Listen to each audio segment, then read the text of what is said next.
Good morning. Good morning. Hello. Good morning. Welcome once again to Dork Duck Daily. Selena may or may not join us later. We were streaming on here till 2 a.m. last night. 2:30, I think. she finally she didn't even hit the wall last night. I did. I hit a point where I was just like, I just cannot. I we're she was, I think, very into Resident Evil 7 and just did not want to stop playing. And I eventually was like, I need to go be a human that sleeps. Um Good morning, Sam. Welcome to Friday. I managed though to wake up and I managed to take my meds today, which should already be an improvement over yesterday. Failed at that yesterday. Um, that was the problem too. Is that I had a day of not taking meds, and then we had hey, we should do the Resident Evil stream, which started late because with all the David Lynch stuff, we were like we should rewatch Twin Peaks, and that led to a starting late, and like even it felt like getting going. It's the typical Lena stream. I love her to death, but they like all follow that same arc of like in the first like hour or so, a lot of her just being like, yeah, I don't know if I can go till midnight. I don't know if I can do that. I don't know. This is weird. And then it's just once we're in that groove, she did not want to stop. So there we go. And then at 2 a.m., I was like, I have to go to sleep. But yeah, good morning, Sam. I hope you're having a wonderful day. Good morning, Internet. 2025 continues to just like barrel along, and it's like David Lynch. Well, it's one of the things to cover today, but it's not like I'm sitting here going like, "Oh my God, David Lynch." I mean, dude was 78 and he was a smoker. And Sam says it's been a very sleepy day. It feels like a very sleepy day. It's not like it's like, oh my God, David, and he seems like a dude who was, for lack of a better way of phrasing it, ready for death. Like he was a pretty very into transcendental meditation, very into like the kind of the concept of ego death and stuff too, and was into doing good work while he was here, but he didn't strike me as a guy who would be very upset about leaving either. And 78 years is a lot of years, and he left a lot of good work, and so it's like it's weird to then package that into like oh my God, 2025 is the fucking worst energy but like I also understand it. It's just like it feels like every day right now we wake up to something else that it's just like, in this now too. That's okay because we have the morning show, and today it's with me and Pancake. Pancake, the expert co-host. She's got it covered. Yeah, it's a very sleepy day. Let's get into it though. Let's start covering news stories. And then I have what I would like to have be a very sleepy day, then turns into a very crazy day, because all of our comic books that were supposed to show up in the beginning of the week are showing up today. So it's going to be a fun time. But we do cover news on this show. We give you all the news that you nerd in a segment we like to call the Daily Quack.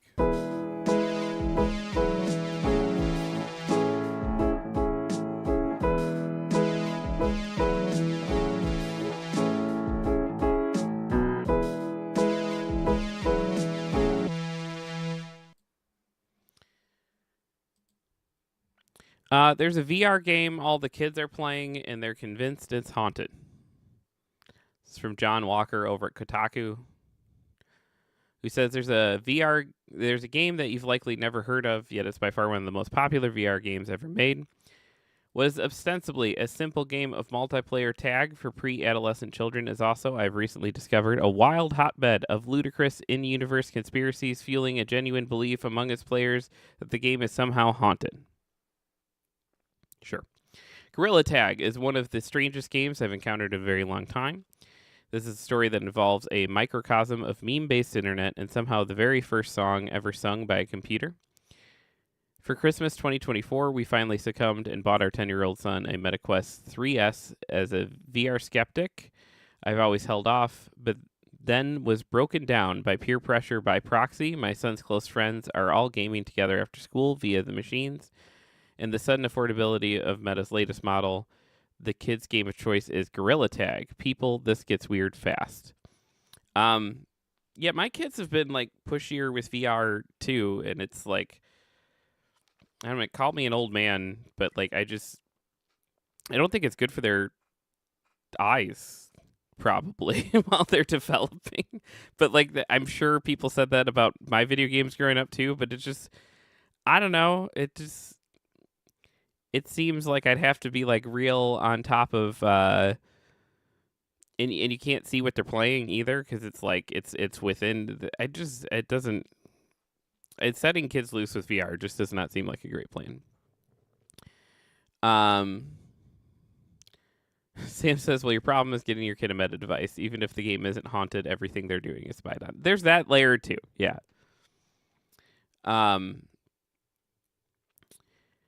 Gorilla Tag is an online multiplayer game of VR tag where everyone plays as a gorilla.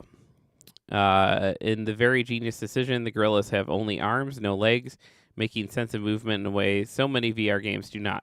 You frantically propel yourself around with your arms, whether grabbing and yanking the ground in front of you or climbing by hauling yourself upward.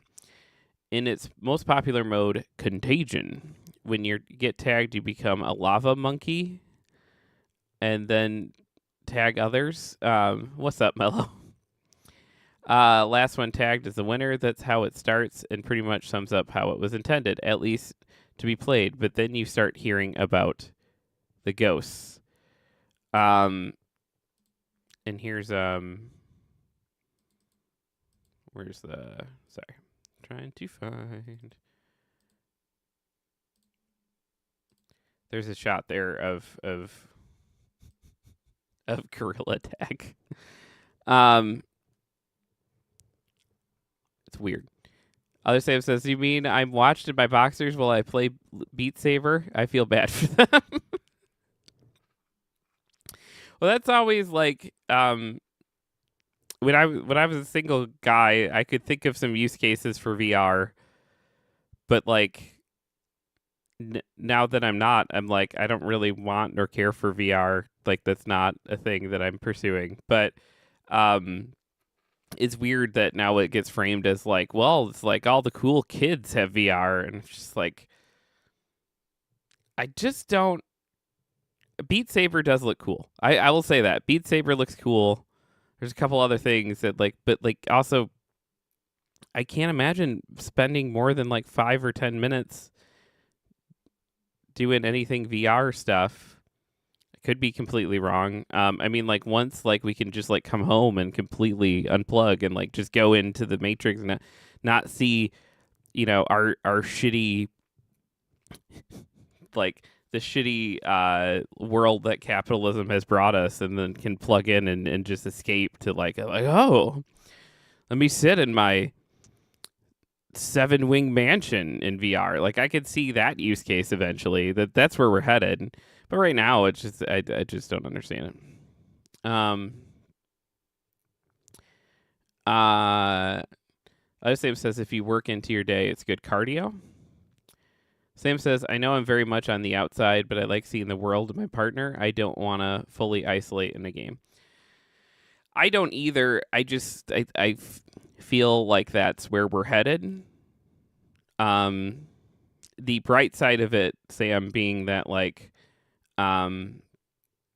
there are a lot of people that through dysphoria never feel comfortable in their own body, that the expression of that kind of VR world will mean a lot to them. And I'm here for that. but but yeah, it's this in between stage I'm less here for. The game itself looks like a 3D Minecraft world where these brightly colored gorillas, severed at the torso, all lope around about various blocky biomes in an effort to turn each other to lava. Along the way, there are fun little wintry details in the game. Just now, like the ability to scoop up and throw snowballs at one another. A lot of little Easter eggs for players to introduce to one another, like veterans welcoming the new recruits. Gorilla Tag was officially launched in late 2022 for MetaQuest, then Steam VR in early 23, and most recently PSVR 2 at the end of summer 2024. Mostly the work of one person, Kirstel Smith, who's known as Lemming, later joined by a small team. The free game crossed $100 million in revenue last year. It's insane, and achieved this with no paid advertising or publisher backing, just pure word-of-mouth mania.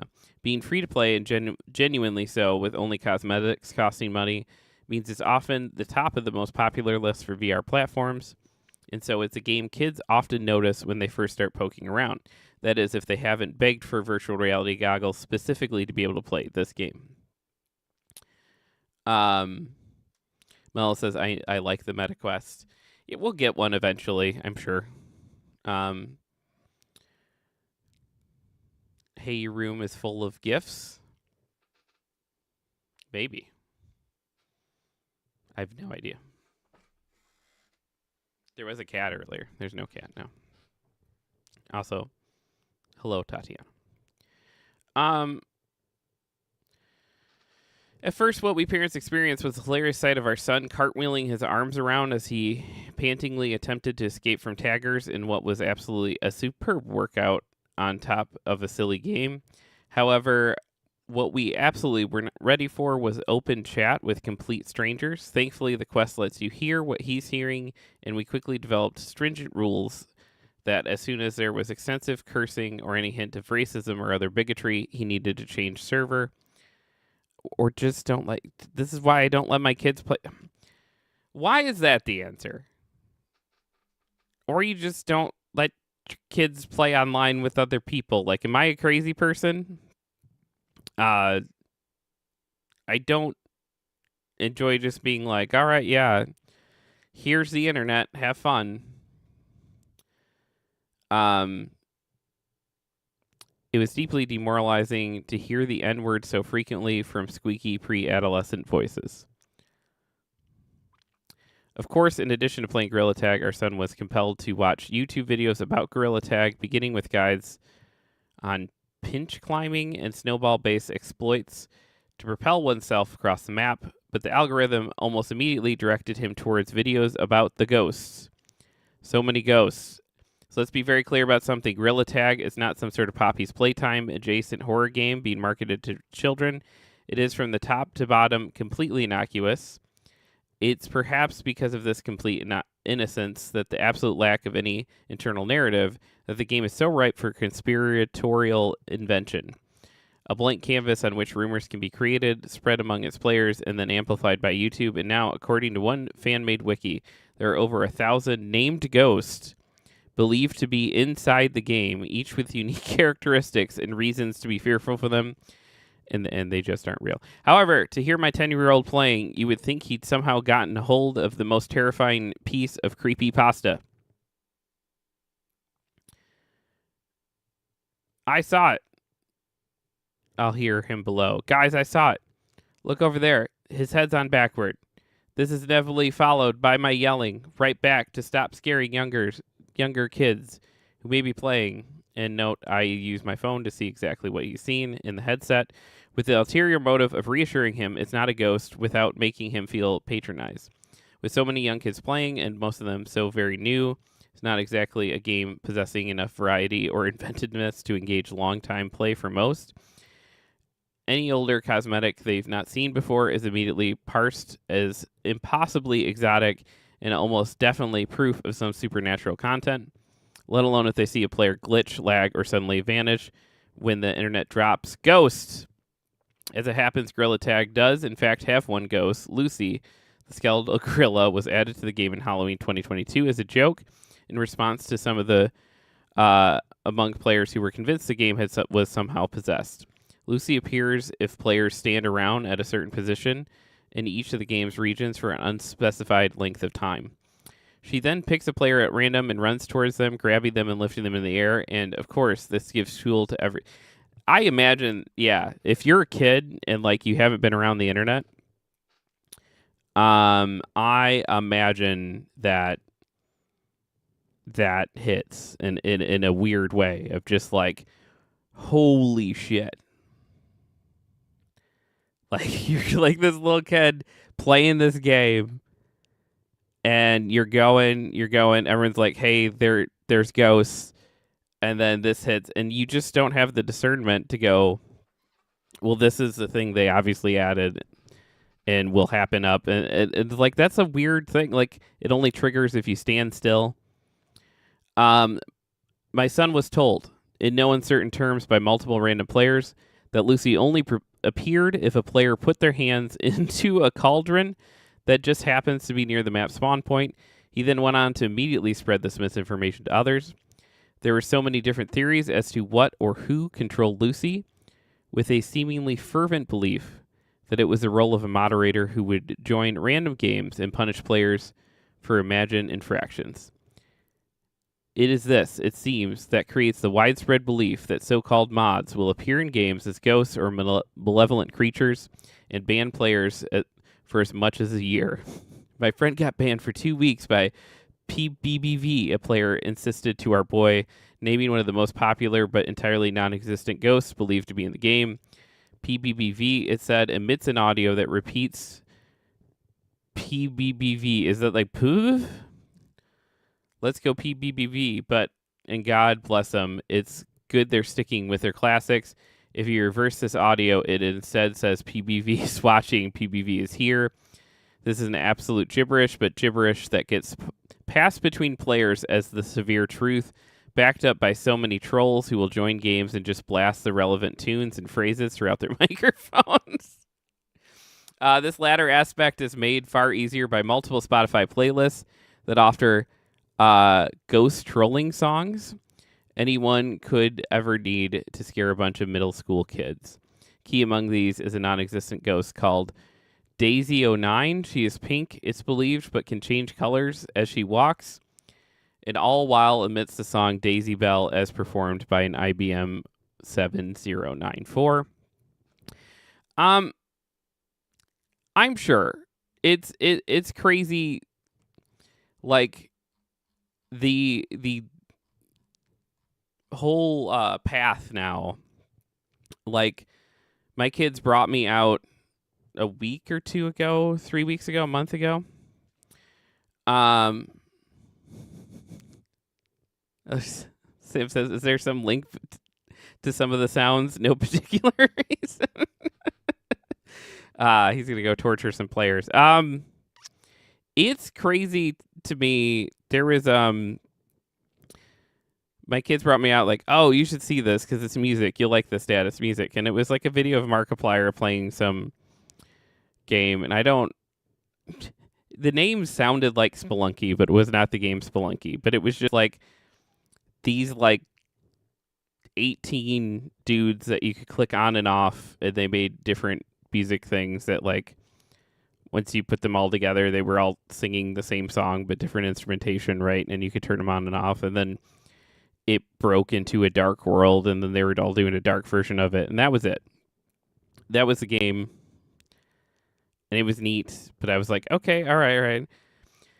And this was like, it had literally like just come out, and my kids were like, no, wait, you don't understand. There's lore. And then they like brought me into like this deep dive that had already developed for every single one of these 18 characters, that just like all they were like these characters that sat on the screen, and we were like, the system is down. The system is down. You could click them on and off, right? And they all had like dark versions. And there's just all this intense lore for these 18 characters and how they all interact together. and their horror story stuff. And I was just like, what is this reality? So it doesn't faze me in the slightest that there's all these ghosts for this weird VR game, and that all these kids are like, yeah, here's all of their names and all of their all of what they do and all of the.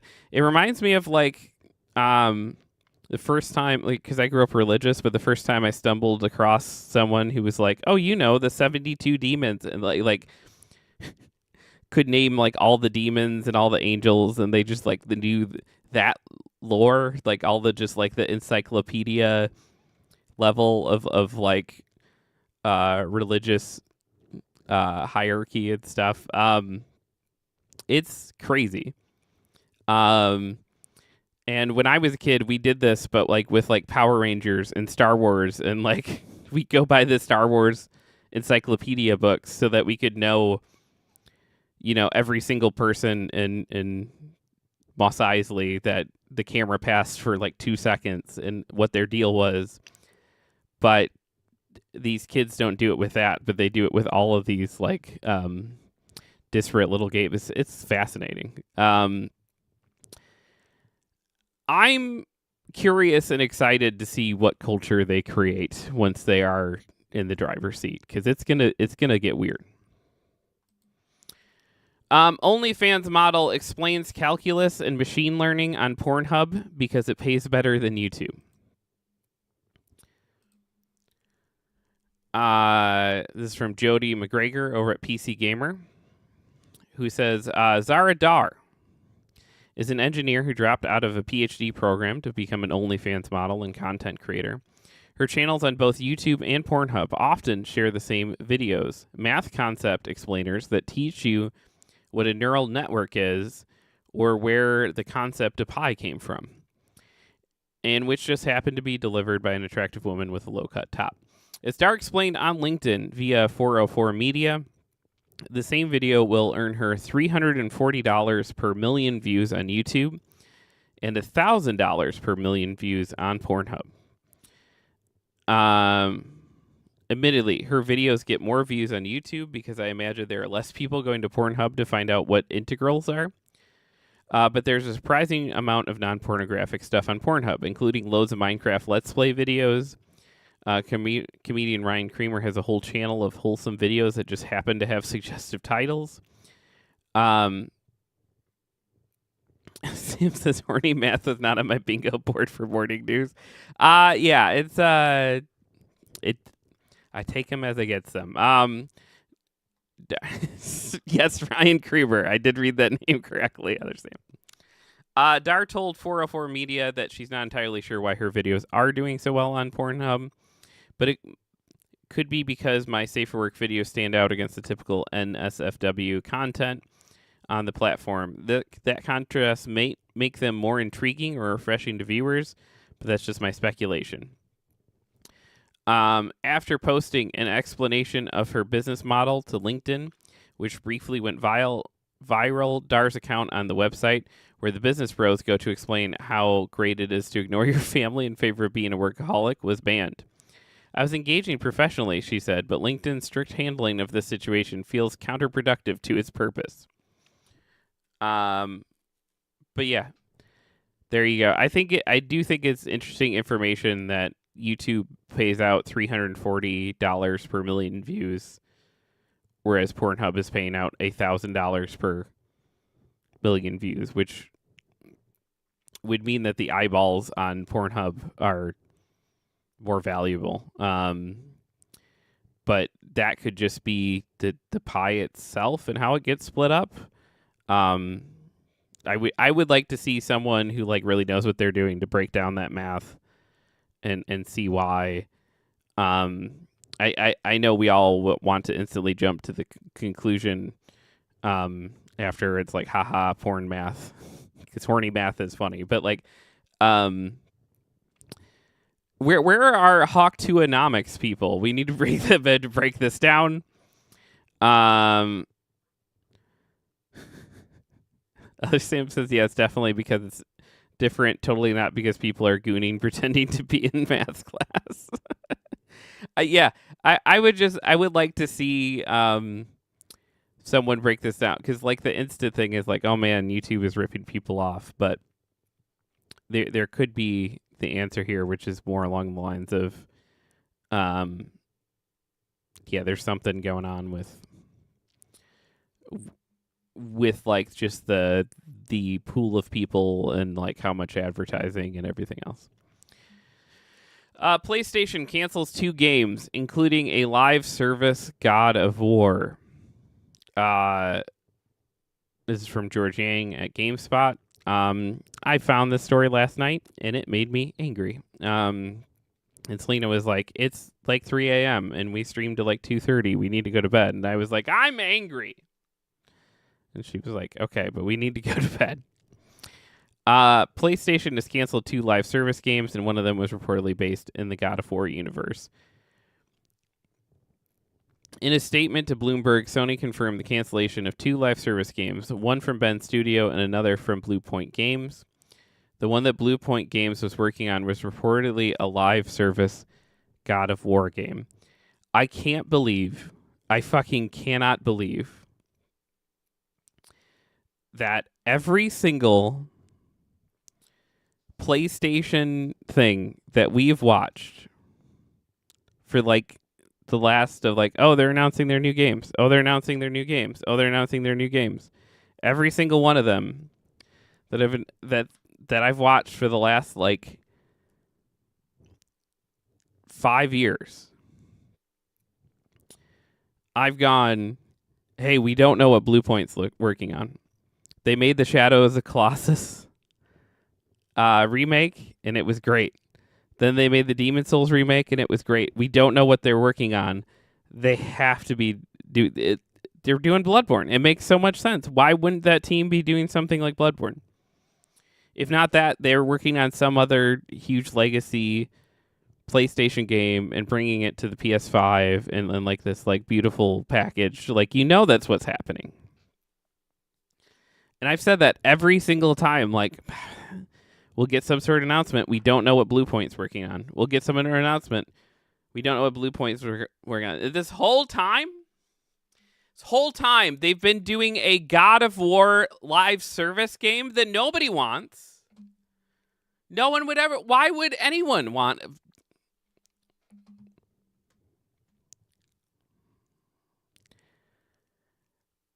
I cannot believe that while Sony was just destroying Microsoft and was destroying Microsoft on the backs of just like single player action game after single player action game after single player action game after single player action game, and like all these prestige titles that everyone loved and everyone and like meanwhile in the bowels of Sony you have a couple of assholes that were like, nope, everyone's doing a live service game. That's what everyone's doing now.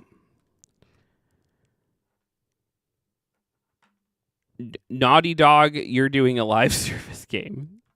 Blue Point, you're doing a live service game. Sony Bend, you're doing a live service game. And it took Concord coming out and falling on its ass for them to finally go like, yeah, maybe this was a bad plan.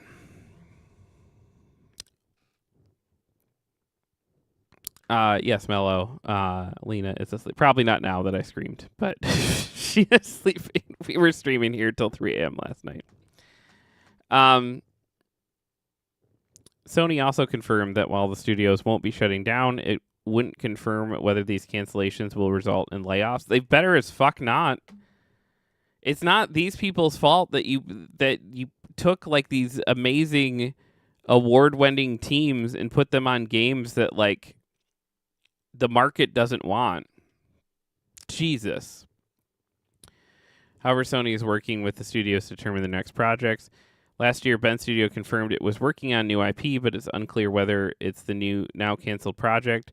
Sony acquired Blue Point Games, which worked on the PS5 exclusive Demon Souls remake back in 2021. The studio reportedly helped out with God of War Ragnarok from 2020 to 2022 prior to the cancellation of its next project.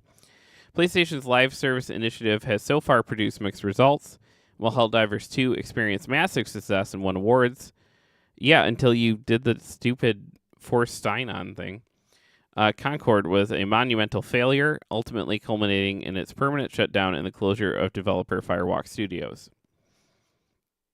Sony announced its multiplayer The Last of Us game in December 2023, months after Destiny developer Bungie, which Sony acquired, reportedly evaluated its ability to engage players in the long term. Okay. That all makes me very, very angry. Also this, Twin Peaks director David Lynch dies at 78. This is from Zach Sweezen over at Kotaku. This is a bummer and a half, but like I said at the start of the show,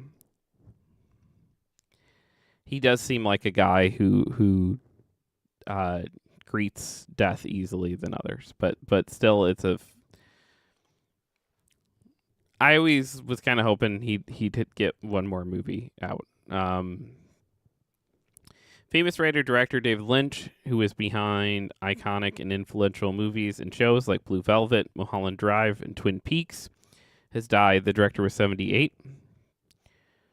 Lynch released Eraserhead, his first feature film, in 1977, and he would later go on to create and direct many surreal, quirky, and strange films and TV shows that often contain a lot of heart and passion.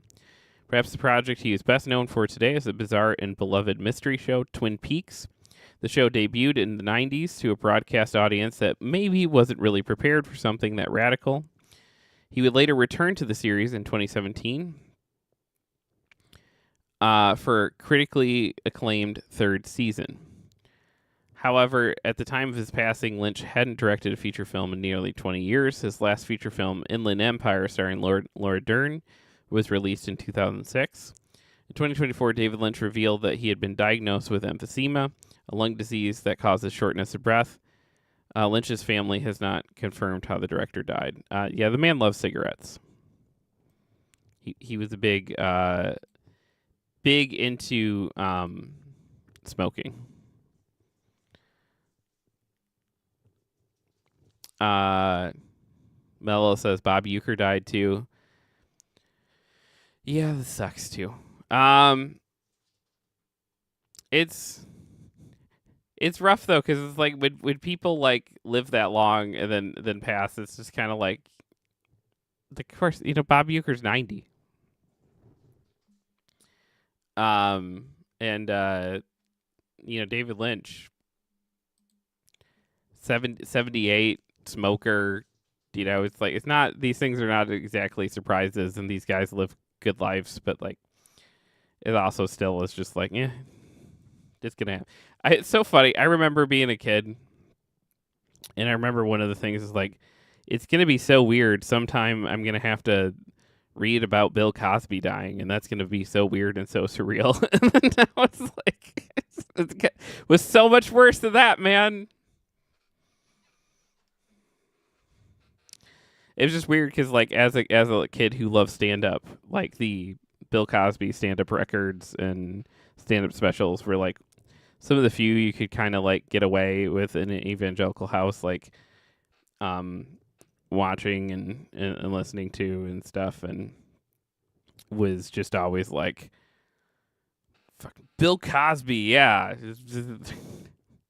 But someday you're gonna have to read about him dying. It's gonna be weird. And it's gonna be weird. I was right about that part. No, this is chocolate cake for breakfast. You having chocolate cake for breakfast? That sounds good.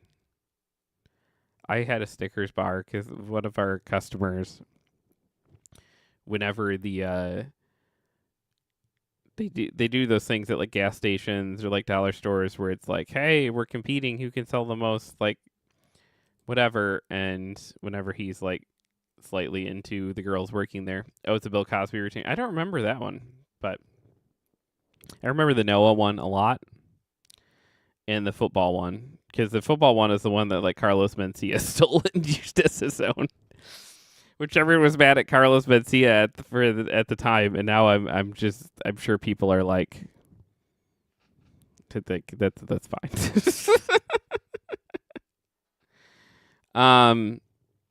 All right. Every Friday, we look at relationship advice on the subreddit r/relationship advice. Like this one. 7 years, no ring. Myself, female 24, has been with my boyfriend, male 28, for 7 years as of December 26, 2024. I gave him deadline for propose. Not or the. Just I gave him deadline. I kind of love that. I gave him deadline for proposing of April 1st, 2025. I made him aware that I'll be leaving him this exact date if he does not make some type of move. I want kids, but I refuse to have them until I'm married. Today he told me he wants to push my deadline back because he needs more time to save money. For context, I don't want a wedding, nor do I want a reception. I really want to elope and make a trip to maybe Las Vegas. Nevertheless, I told him that I'm not changing my date because I'm tired of waiting. He is now not talking to me. Personally, I feel like I'm not asking for much. We're both financially stable. I feel disrespected, used, and like my time is being wasted. Please, someone give me advice because I'm fed up and ready to leave today. Yeah, just leave. Just leave. It's fine.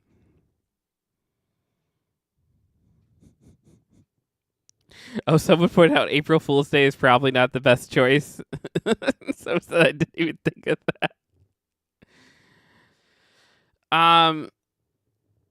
I get it.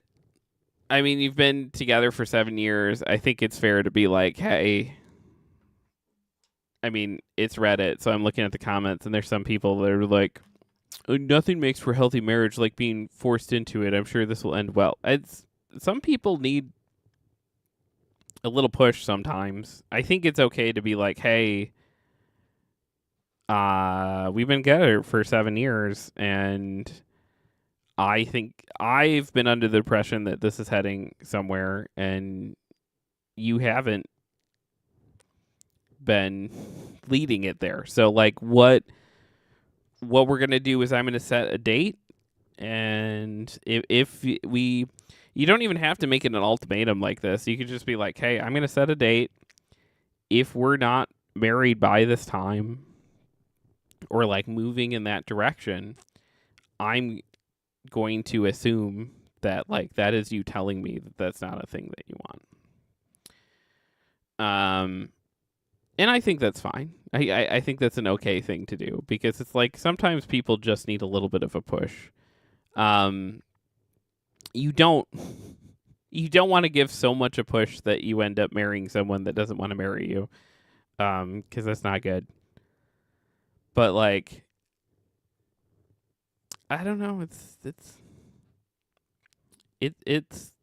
I would say after 7 years, he probably, this is working for him exactly how he wants it to, and he probably doesn't want that. So I would just move on. You'll find someone who appreciates you. Yeah. This person says, if you're giving a deadline for someone to propose to you, they don't want to propose, leave and find someone who values and cares for your relationship seriously.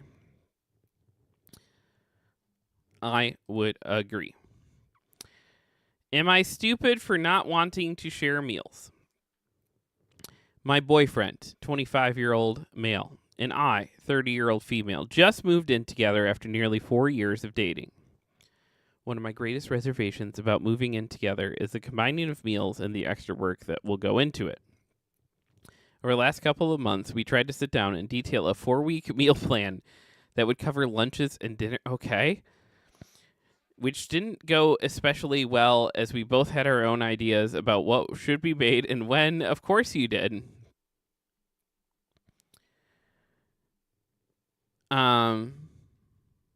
Also, okay, so you're a 30-year-old female. You're dating a 25-year-old male. You met him when he was 21. You just moved in together. I'd be curious, like, how much living with other people he's done beforehand, how much he even, like, has had to think about this kind of stuff. And, like, you seem like you care so much about this stuff, and he just might not care at that level. So we threw that out. We then decided that we should cook even more simply. Think ground beef bowls with rice and steamed broccoli. That's been fine so far. However, my boyfriend eats significantly more than I do, but we split the grocery bill 50-50. When living on my own, I could stretch a 4-pack of chicken thighs out over 4 days. Now they will be gone by the next 2. Warning, as I would eat one for dinner, my boyfriend would have 2 and take 1 to work the next day for lunch. We also have different body composition goals, which seem to be a common theme. I'm trying to lose weight while he's trying to gain it. I'm stressed out because I do the planning, the shopping. I post our expenses to Splitwise, and I have picked recipes. I've talked to him about a handful of times about the situation. He knows I'm stressed out about it. He said he'll pick up more slack, but woke me up this morning to send him a grocery list because we need to figure out meals for this week.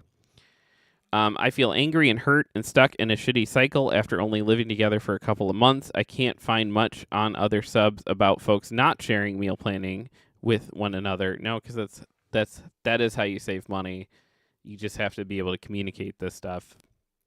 Can anyone offer me insight here? I don't want this responsibility, but it seems looked down upon if we buy and prepare meals separately from one another. I would say I find it interesting and like very telling of the state of the world and the state of this country and the state of everything right now. That this is like the 3rd or 4th week in a row that on relationship advice that some sort of food management between the couples has come up. Like we've hit the point that groceries are so expensive that this is like one of the main fighting points of relationships now. It is these meal things. And I wouldn't have said that before, but we're on like so many weeks of these posts just keep popping up and popping up and popping up, which means that it's like these couples fight about this a lot and have to think about this stuff a lot in a way that they did not have to before. And that on the whole sucks. That's where we're all at. And this is someone very, very cognizant of how much food costs and how much they can or can't stretch that food out, and is very anxious by the fact that it's like, hey, we're splitting our groceries 50-50 and he's eating more, and like you're very, very cognizant of that. I would say that you outside of the late stage capitalism and the way it's crushing all of us and bringing all of us down, I would say that like you sound like someone who living with another person is not going to be your forte. It doesn't mean it's going to be impossible for you. It might mean that this person's not the right person for you to do that with, but like, very few people who live together in a romantic relationship and then split the grocery bill 50-50, then sit and itemize each person's usage of those groceries to be like, hey man, you're eating more than 50%. That's just not typically, like, even if you're doing separate finances, which like I get and it makes a lot of sense. I think having your separate money makes a lot of sense. It's just usually not thought of that way. It typically, and like the anxiety that you have over the grocery bill, which I understand in these times, might mean that it's you're asking about separate stuff because you want that control back, and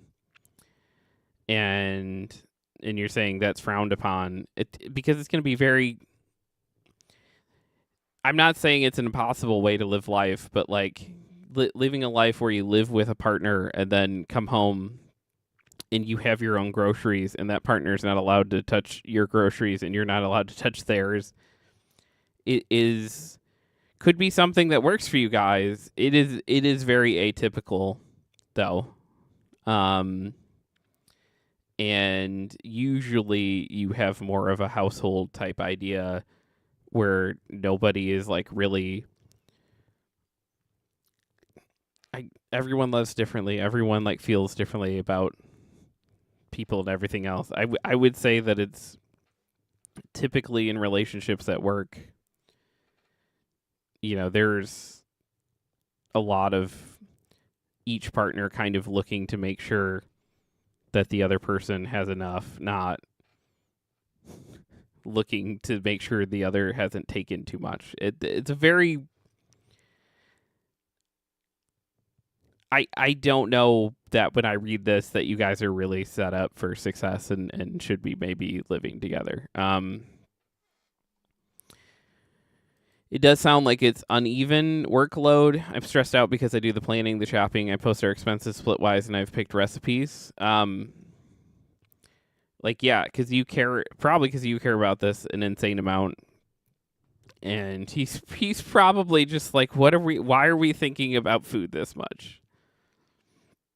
Would be my guess. But it comes down to more communication and figuring out, what and how you guys can, figure out a system that works for you both. As we saw earlier today, we had someone come in to be like, yo, man, you ever clean that room? And if I didn't live here and Selena just lived here, this room would always be very, very tidy.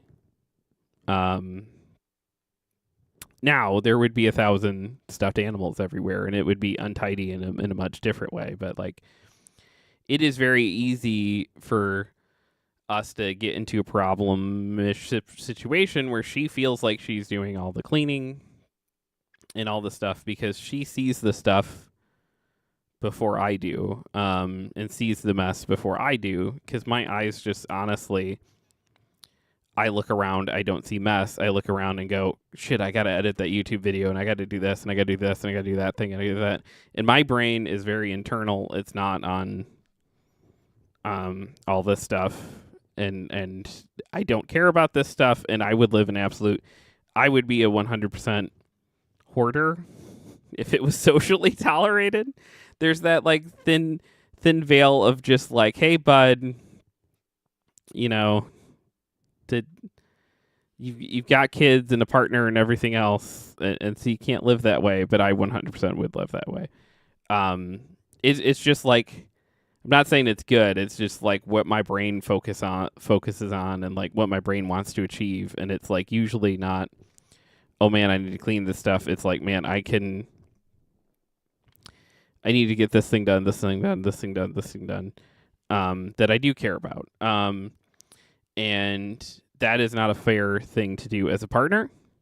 So just because one person cares about something the other person doesn't mean that like that person that doesn't care is off the hook. Like that person needs to also like get their shit together if they value the relationship and want to stay in it. And those two need to meet in the middle. And so these two need to figure that out on their like meal planning stuff. But again, I think it's really telling how many relationship advice and Am I the Assholes we're getting these days that are all about meals. People are really concerned right now about food in a way that I've not seen. And I know these are silly Am I the Asshole posts, and these are silly relationship advice posts, but we've been doing them for forever. I mean, I guess forever. It's been like a year and that we're coming up on of reading those every week. And it wasn't till the last month or two that it was just like, man, there's so many about food all the time. It's a little weird. We're we're not doing well out there. That's all I'm saying. I've got a crazy day ahead. Comic books continue to be the comic book distribution continues to be slightly on fire. So we are getting all the comics that we were supposed to get on Tuesday. They're showing up today. So this is supposed to be my work at home day. This is supposed to be my get YouTube cooking and do more things with YouTube day. This, by the way, is the YouTube channel where we've been putting a lot of work into. Please check that out. We do highly edited videos on there. They're a lot of fun, and would appreciate all the subscribes and supports and likes and everything on there. But today's supposed to be the day that I just stay home and work on that. But it's the day the comics are showing up, and so I need to go to the comic shop. And we should still be on track that I will do the Nintendo 64 stream tonight. So I just need to go to the comic shop, get that all where it needs to be, then I can leave. So presuming that we can get that done in a reasonable amount of time, I will be doing the Nintendo 64 stream today, which is good because I like doing that stream a lot. And it's been the most hampered by all the store stuff over the last couple of months.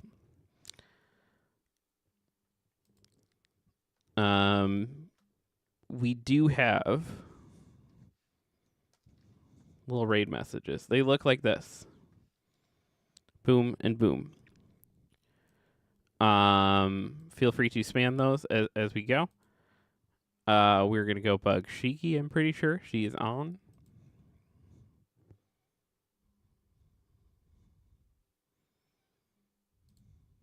Yeah, she's doing speedrun practice. Oh, and our friends Lingsy and Stu are on there with her. Awesome. We're going to head over there. Hey, appreciate you all.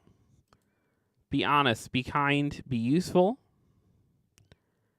and live a good fucking life. I will see you later today for the Nintendo 64 stream. Thanks for being awesome.